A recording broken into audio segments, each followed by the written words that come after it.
Welcome to Life by Design. I'm your host, Robyne, and I am thrilled to welcome you to this space for real conversations about how we live, how we show up day in and day out, because the quality of our life is shaped by our habits. What we do in ordinary time allows us to be extraordinary. We can unpack what it takes to truly live well and be well in real life. Welcome to Life by Design. And I'm just so excited that you're here. On today's episode of Life by Design, this was Listener Ask. People were so curious because I reference the one and only Phil M. Jones so often from the stage, on this podcast, in the book. They said, Robyne, we want to hear you have a conversation with Phil. So he is a very in-demand human being. I'm so appreciative that he spent time with us today on this episode. I'm excited to be able to share some of your questions that you had for Phil, bring them to you here. And if you have ever tried to sell something, maybe it's a service, maybe it is the work that you do and you're trying to get it out there and you feel sometimes that ick factor, Phil will just blow your mind in terms of changing our frameworks on how we see ourselves in sales, but also the value of continuing education. So here is your episode. Because you asked, here is the episode with the one and only Phil M. Jones.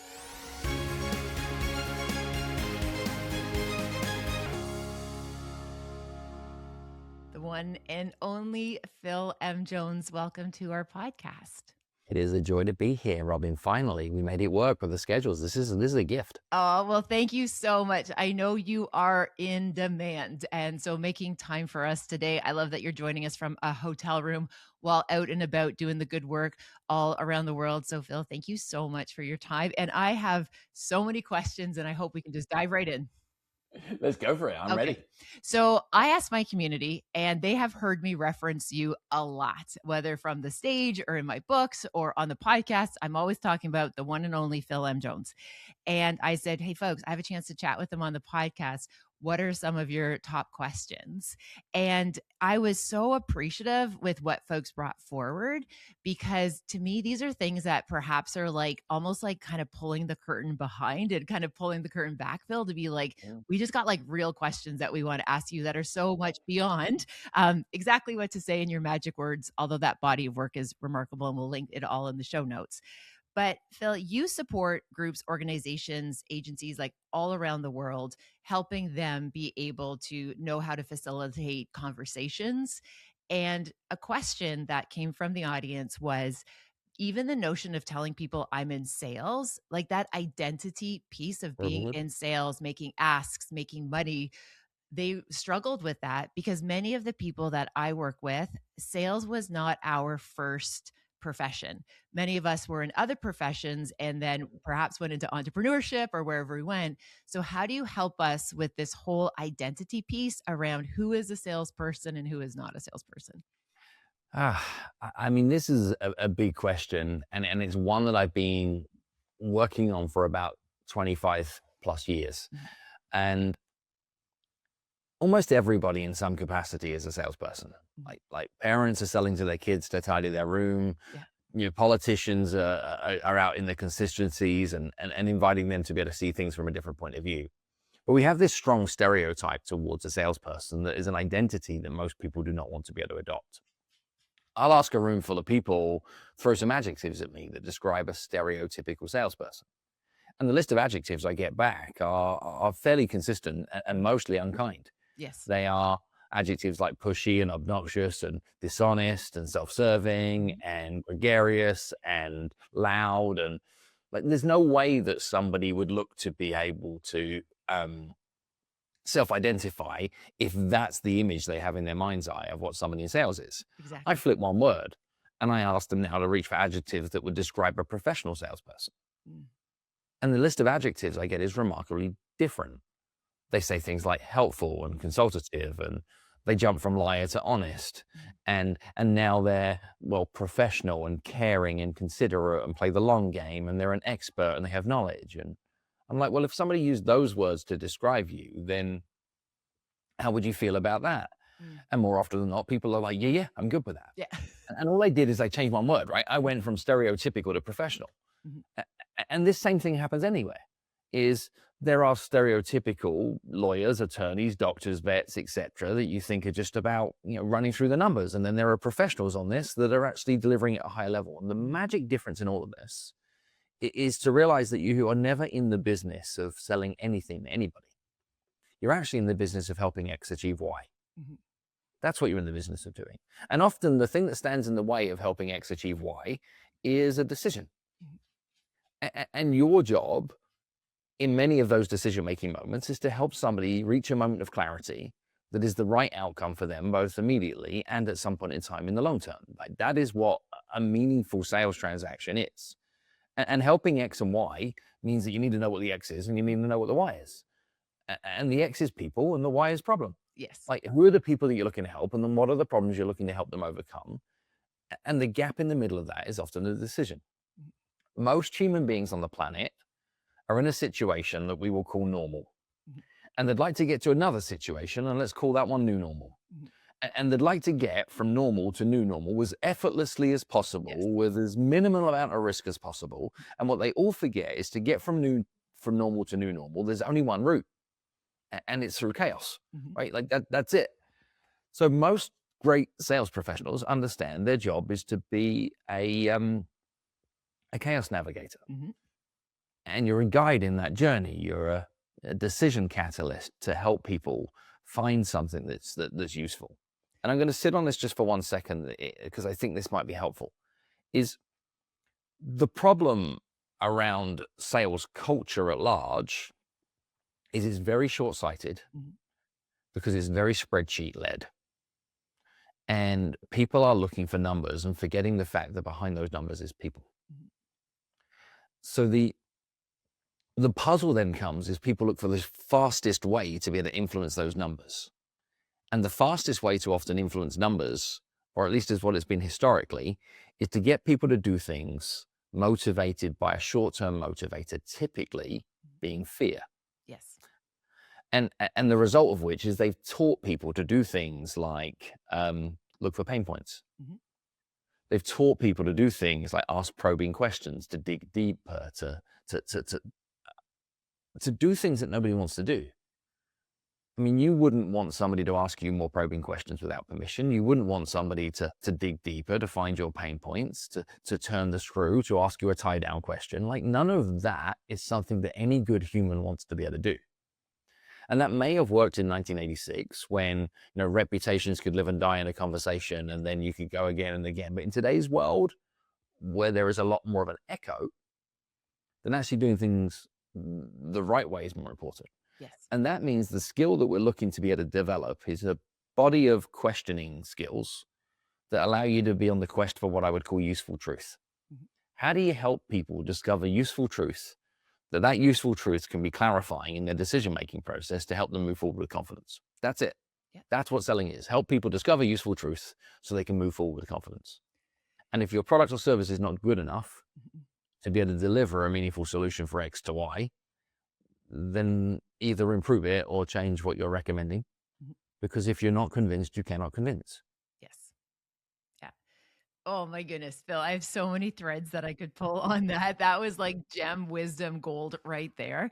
And one of the things that come top of mind as you're saying that is this idea that people would hear you explain that and say like, dude, like you are literally the best at this. Like it feels like from where I am to where you are in this ability to help people with decision making, helping people clarity, finding these truths, it feels like where would you, as somebody who is trying to learn, develop those skills, where would you encourage somebody to start? Because the gap right now feels like I just want to hire Phil to do all of the sales in perpetuity in every area of every field because you just know how to do it so effortlessly. Although I know that's years and years and years of training and skill and practice and reps. You are a doctor and get to be called Dr. Robyne. And I'm still so jealous of this because hopefully one day, someday, I might learn how to get somebody to give me those letters. But in the medical industry, people say that prescription before diagnosis is malpractice. Yes.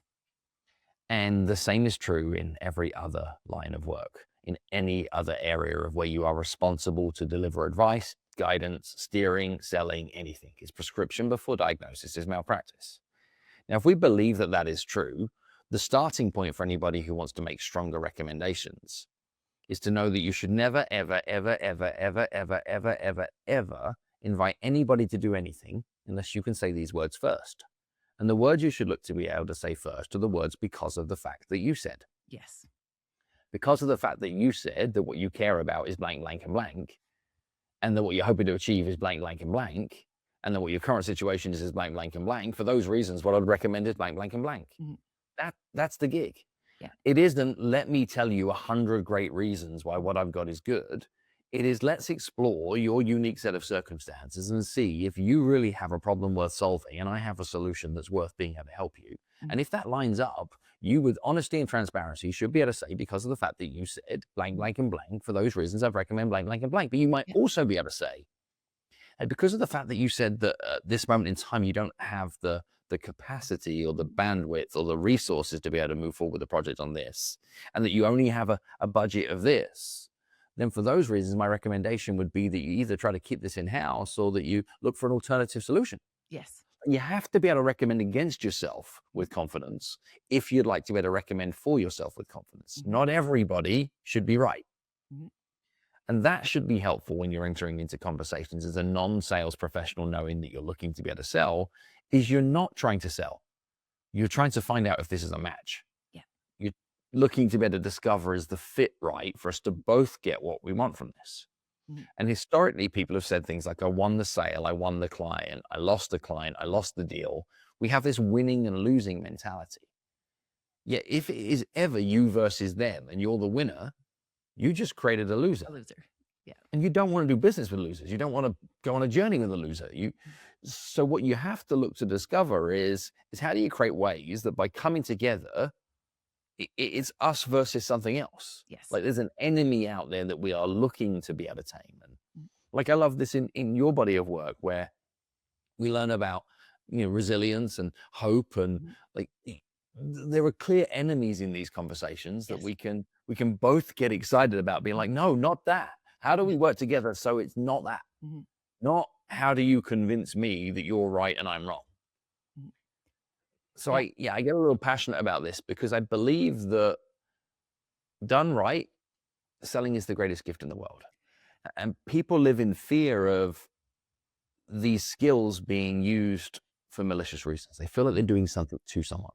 Yeah, absolutely. And Phil, I really appreciate that reframe. And again, just that clarity of knowing that this is all about fit and trusting this kind of moving from a place of sufficiency where there's enough work to go around. There's enough opportunities to go around that not everything has to be coming down to, again, this one particular client, this one contract, this one opportunity. And if you show yourself as someone who, I care about you and your problem of practice, and because you said this would be my recommendation, and it actually isn't you, to me, that all of a sudden like puts you at the top of the list. You have a transfer of trust. You have this place of genuinely caring about the person's problem. This is where that isn't even that notion of like, shadiness, mistrust, misalignment. Like that's not even part of the conversation. And as somebody who cares deeply about being useful for people in the work that I do, that's how I like to approach things, in the sense of like, hey, you know what? I'm not the person for this, but this is the person. And what I just love is this idea when we operate from sufficiency and trust the process, way better outcomes are achieved. Well, and what happens is when you live in the quest for useful truth, you stop being the advice monster. Yes. And the advice monster shows up in many areas of your life, like us as parents, us as partners, us as friends, us as colleagues. We jump into this idea of, let me tell you why my idea is the right idea for you to be able to adopt at this moment in time. And more often than not, you're wrong. And not as in like some of the time you're wrong. More often than not, you are wrong. Yes. And if you can spend more of your time in every area of your life looking for useful truth, you actually get your recommendations adopted Mhm. more freely. It exists in parenting. It'll exist in how you lead your team. It will exist in how you lead your family.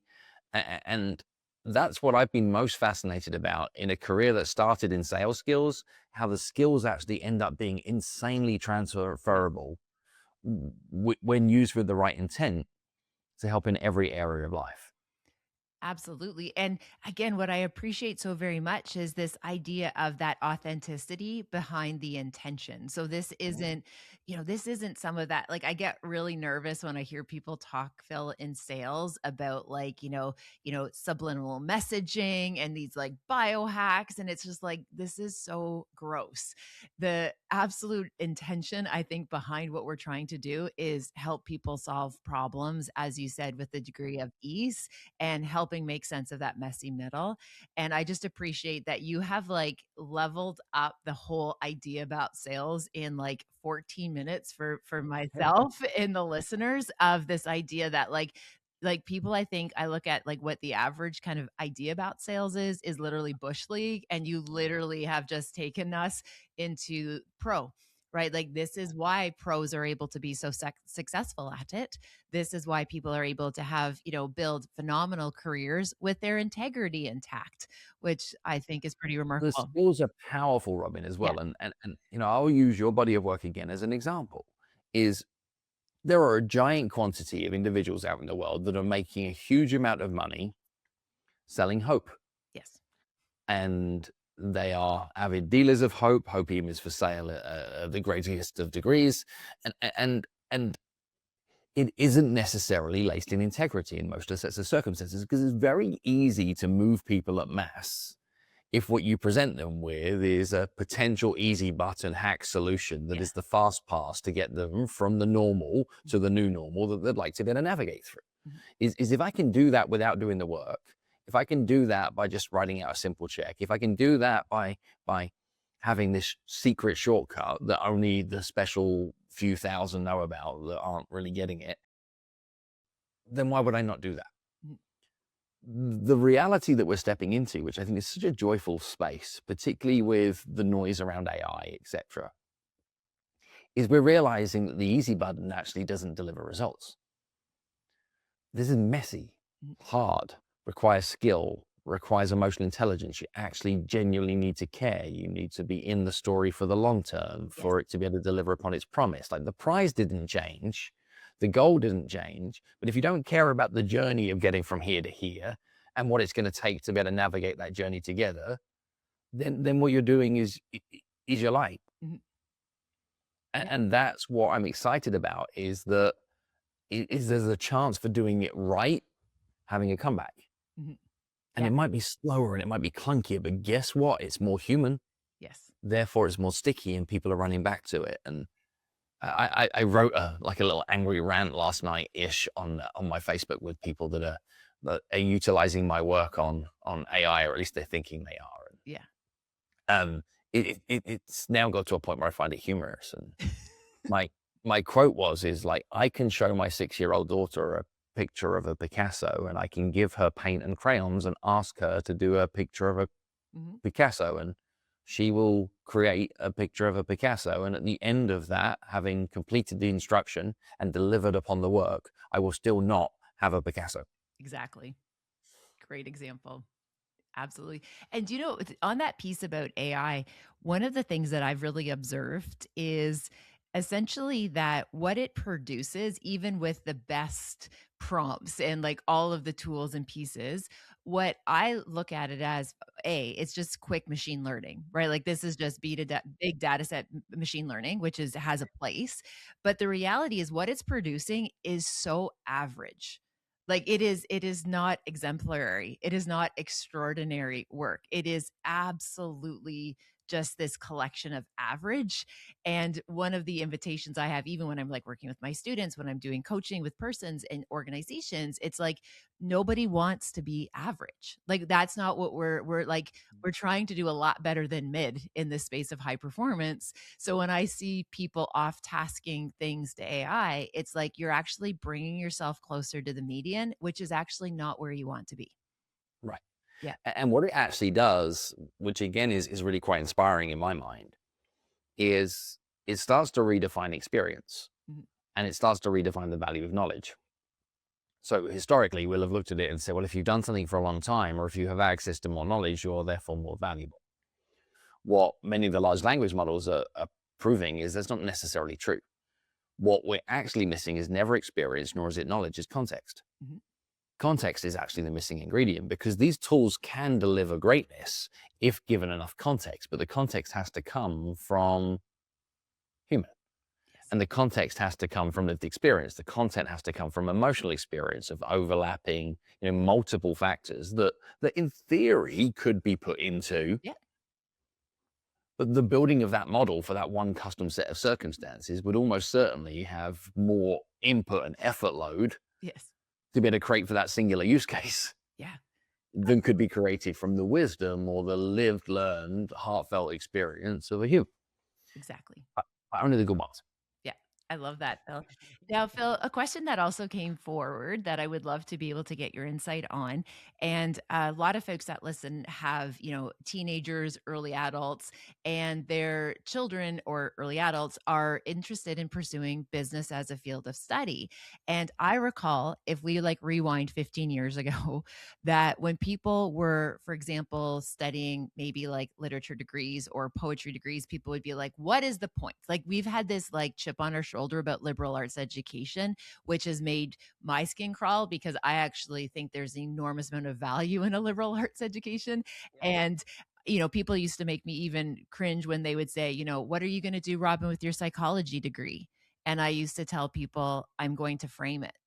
Like, I am literally going to frame the piece of paper, because I didn't wanna have conversations with people who were wondering, "What good is a psychology degree?"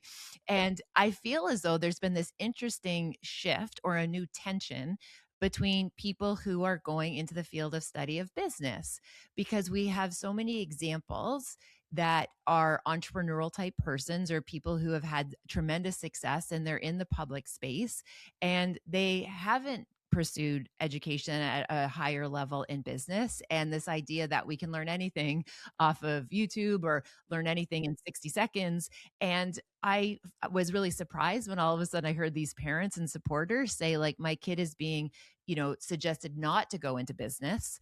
And I think that, we have already done that to the liberal arts and we're seeing the consequence of it. We've done it to trades and we're seeing the consequence of it.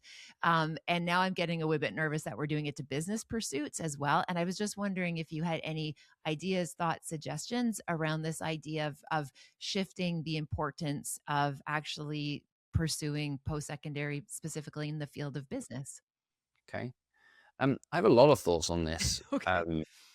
mostly down to the fact that I've wrestled it in a number of ways. I wrestle it in my own family unit, and I'm an example of somebody who didn't go to college. I have approximately 0 degrees, and I have written work that lives inside MBA programs, Yes. and I am an adjunct professor and guest faculty at a prestigious university here in North America. I'm like, Yes. how did that happen? Like, I'm here on occasion in academia talking to people about what they can do after college and how they can use their degrees to be able to step out into the workplace and what influence and persuasion looks like in reality. And Mhm. I wouldn't get to do that if those kids weren't all together Mhm. in a university environment.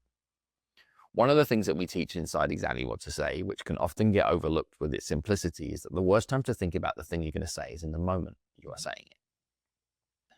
We live in a world where our goal is to be able to make the most of the moments. Yes. The moment of a college experience is, I believe, irreplaceable. Mhm. Doesn't mean you have to do it, Yeah. but is somewhat irreplaceable.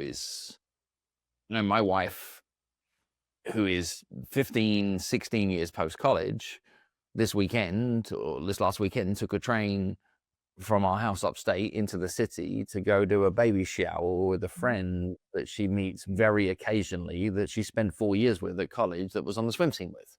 Like, the social connections that have come Yes. through it are just beyond. And I'm somewhat jealous of that. Like, I get to see a really good example in my home life, and I'm a really bad example of not having that. Mhm. So I've had to build social networks outside of it. But now let's look specifically at the business piece of this. Is the risk of not having classroom-based learning is the time that you have to learn a very important lesson is when you should have already known that lesson. Mm-hmm. And the expense attached of having to learn that lesson in the real world is way more than the expense of having to learn that lesson in the classroom. Because in the classroom, you can practice. In the classroom, you can get it wrong. In the classroom, the worst that happens is the paper gets badly graded. Yes. The worst that happens in the business space is it costs you your job, it costs you a ton of money, it costs other people's livelihoods that could come alongside that too. So I would much rather give people the opportunity to let practice look like practice and then game day look like game day. Absolutely. And I think with great confidence that having a basic, which is really all that an MBA is going to give you. Mm-hmm. If we like don't think that this is going to turn you into multi-squillionaire. Yeah. A basic understanding of the mechanics of how businesses really work and what shows up in meetings and what a profit and loss account is and how money is structured inside a business unit and what typical organizational structures look like and the risks of contracts and all of this. If you find that out in the real world, which you'll have to do, will be more expensive than a college degree. Now, they can both be ways that you can learn this. Yes. But would you rather learn that fighting might injure you by watching Rocky? Yeah. Or would you rather learn it by getting punched in the face? Exactly. Phil, I want to like capture that and like distribute it to like all of the people in Academy and people who are exploring it, because you are absolutely right. There's two kind of, I think, these competing ideas that sometimes get overlooked is that it's the lived experience. It's the opportunity for, in this really critical moment of development, to be able to have those experiences like you described with your wife, right? Like, Here's a very, very practical risk as well that I've seen yeah. like on repeat is that like startup culture is sexy, right? Yeah. Is people have got an idea, they've got investors, they're founders, and they didn't need to go to college, and like there's a lot of positive noise and attribution around this. So, and I'm completely bemused as to how much novelty and shininess we add to founder investor culture. Because actually the startup culture that a lot of our young people get sucked into is way more expensive than a college degree. Yes. But the debt they end up with in that environment, and that debt is actually the potential expense of success, not the potential expense of failure, is these people running a startup for a sustained period of time, giving away major equity in an idea that they work their socks off for, in a deal that is structured terribly, that even if it does go well, it's going to result in them having a wildly inefficient tax structure, a wildly inefficient set of distributions. And the best they're going to get from that 10-year build journey of their life is a resume point that says they built something that somebody else wanted to acquire. And the quiet lesson is like, it sold for X, but the real lesson is, oh crap, I should have structured that deal differently. Yes. And they would have learned that at business school. Yes. Yeah. And to extend that, they would have also met peers and other persons that become their trusted circle that they could go to and say like, hey, this is a deal that I'm being, this is my sale, this is my offer. And that trusted circle of friends would be like, dude, that's a terrible choice, right? Like it changes who your circle are in terms of a social application, but also as professional practice. So Phil, I appreciate there are that. no universal rules, right? Yeah. There isn't like, this is the right way to be to do it. Yeah. But I do think that even as somebody who is a strong advocate for not needing to go to college, yeah, I'm also a strong supporter of, there are hundreds of very good reasons as to why you would look to better do this. Yes. I appreciate that. Phil, I'm super mindful of your time and we just have a couple minutes left. So in kind of one last question, I feel like we can get a mini question in here. This was the last one of the questions that was brought in, is when you are pitching something, and this was a specific question, when somebody does a cold inquiry and says, hey, we want to bring you in, the question was, do you let them know what your fee is at the onset of that? Because if you're not even remotely in the same ballpark, there's no point and you're just saving everybody's time. Or do you jump into a call first, if I'm reading that correctly? So I think the gist of, did that question make sense? The gist is, do you tell them your fee up front? I mean, the majority of leads and inquiries in almost any organization, land with a version of, are you available and how much do you charge? Yes. Like, and this is somewhat problematic, even if that's how your inquiries are showing up. So before even all of that, what are you publicly documenting that says, this is how people work with me, and here is some idea of what the price points are? Yeah. And that doesn't need to be that you publish a price list. It means that you're just happy to talk about money publicly on your website. And I learned this loud and proud from a dear friend of mine called Marcus Sheridan, that if you haven't followed Marcus's work for some time, he wrote a book called They Ask, You Answer, and has very passionately been shouting at people for some time of be proud of your price and make it clear to people that before they engage with you, that you're okay to be able to talk about what your fees are somehow. So let's start there. Let's go back even from the call. But if people are contacting you and they're asking about your prices, I don't think it's important to, I think it's important to not hide from it. It isn't, oh, let's talk about that on a call. Let's jump to a call. Let's evade the question. I think what I'd rather look to be able to do is to find ways of creating a curiosity gap so that you can have a slightly bigger conversation, so you can enter into that conversation with more context. I'll give a couple of examples of what that could be. I get asked this question a lot in my world. Like, I was at an event yesterday. People like, we'd love to be able to bring you into our event. And in that environment, they're like, what do you charge? And can we set up a call about bringing you into what we do? And in this context, the majority of people who are asking that from the audience do not have the economic event scale to make it fit what makes it a fit for me. So in that environment, my assumption is that these are more likely to not have the money than to have the money. So in this scenario here, my first response would be, when they ask how much do you charge, my response is more than most. And what that does, it creates a pattern interrupt. Yes. And it helps you understand as to very quickly where somebody is at in that scale. And they might jump straight in. No, we got a good budget. We got a healthy up, like, right? So I'm there already in one quick rapid fire pattern interrupt response, more than most. But you only can do that if you have some swag and you have the chops to be able to sit behind it, and you've been doing this for more than a minute and you're prepared to walk away. And sometimes that isn't where somebody is at in the business. What I would do by alternative is, if I'm having a slightly longer conversation, I'll just recoil the spring.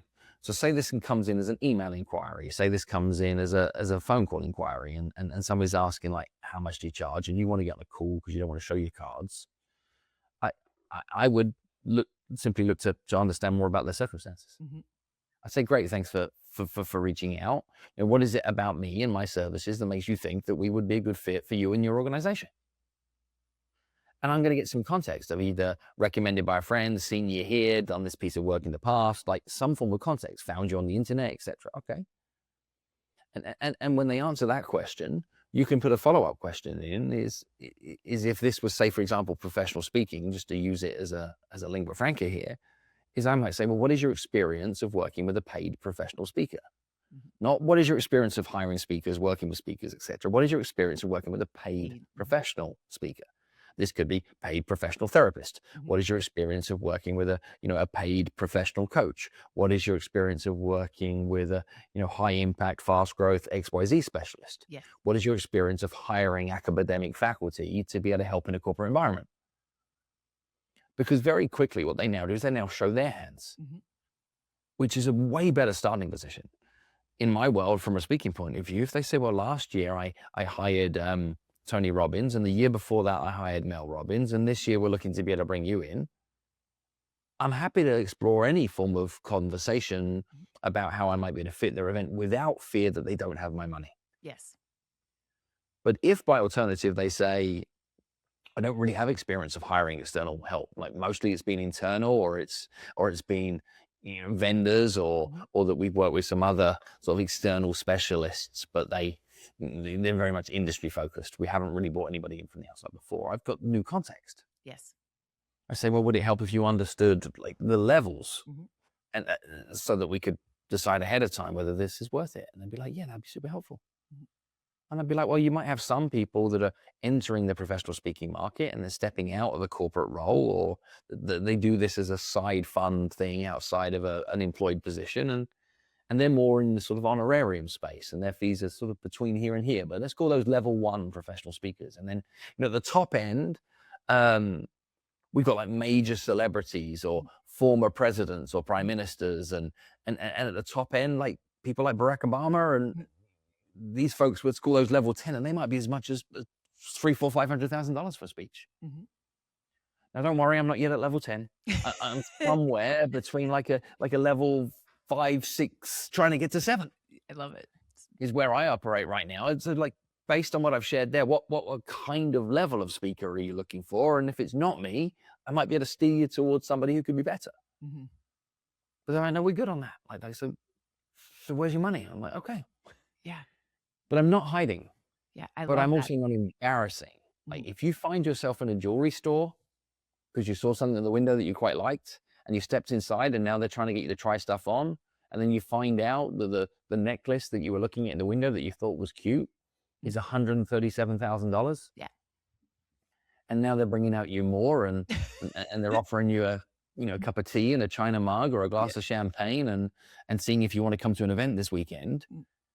Very quickly, you're like, oh, I walked in maybe the wrong shop today. Yes. I love I still that think the necklace is cute, but I'm now uncomfortable. Mm-hmm. Yeah.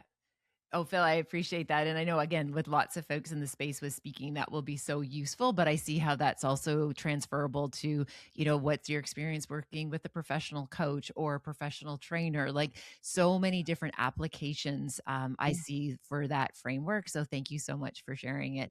You could be a retailer with bridal dresses, and it's like, so what is your experience of working with a boutique, custom clothier in any other area of life?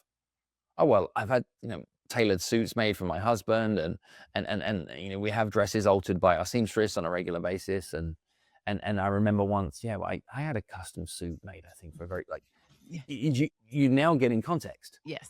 That's all it is get context before you insert content. That's I love that.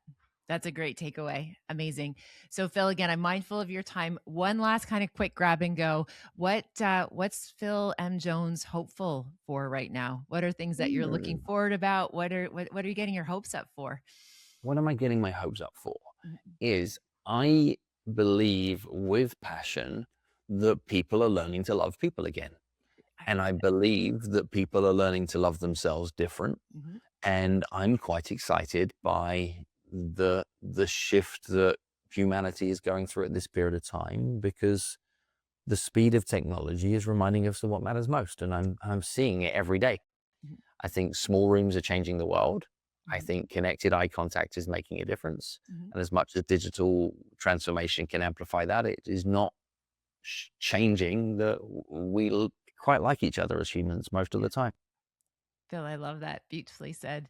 Well, my friend, thank you so very much for your time, your gift, your sharing, your generosity, and the wisdom that you are imparting today. So many thanks. And I will make sure to include all of the details as you can learn more about the wonderful work that Phil is doing, because there are so many ways in which you can work with Phil. And I just want to let folks know, like, this has probably been to be able to say thank you in a space like this, Phil, because you have radically impacted how I think of my work, how I share my work, and the fact that I'm excited to share my work with people. And you have been so instrumental in helping me elevate that work. So I just want to say thank you wholeheartedly. And I wish you and your family all the best, and we'll connect again super soon. Thank you, Dr. Robyne. I look forward to seeing you in real life real soon. Real soon. Thank you for spending time with me on this episode of Life by Design. I appreciate if you have a moment to pay this forward, share it with someone who you think might benefit from the ideas shared in this episode. If you're feeling so inspired, please also rate and review the podcast wherever you listen to your favorite podcasts. Again, thank you for listening. Thank you for your time. Take good care, and I'll see you next time.